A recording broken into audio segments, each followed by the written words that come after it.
importante para nós ouvir de dia é necessidade grande que tem bom de nós jovens. E do outro tem grupo de juventude que ser de guia para lograr algo no futuro.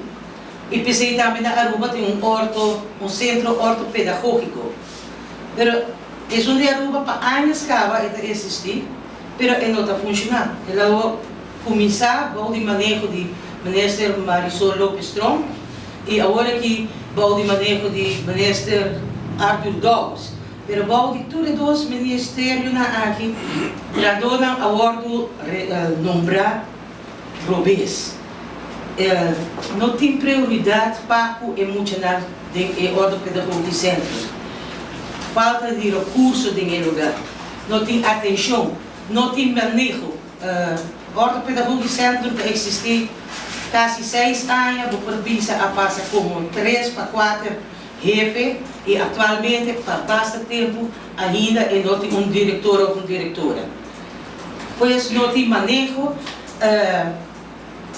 não tem bom guia ideia, gente não está pondo riba lugar no bebês, trata também e jovem no bebês de uma maneira incorreta.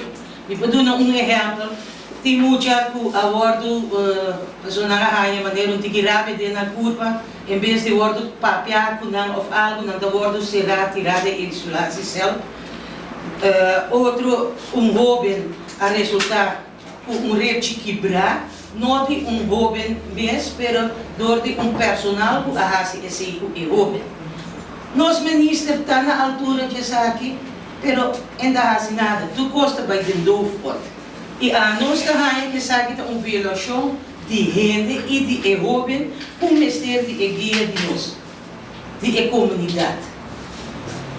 Aruba está de família não está clama para problema, para ajudança, do problema social que tem. Pero parece que nós ministros, nós governo não tem orelha para essa que não dá prioridade. Nós estamos seguindo com clínicas, nós estamos visa na final de 4 anos, nós estamos assim para gente, pero de 4 anos lá, do nada não abordo assim para gente, especialmente não para jovem. E pensei, nós direto mira essa que é uma prioridade para nós jovens, e essa que parar de nós programa de direito humano, e pensei, nós estamos boga para seguir vigilar o assunto de ortopedagógico e assim é possível para ora é jovem que puta de ortopedagógico certo não sabe não vai seguir cair no círculo de despesa de ortopedagógico certo não tá vira aqui tu coisa assim da pergunta em verdade não por vira membro digno de sociedade.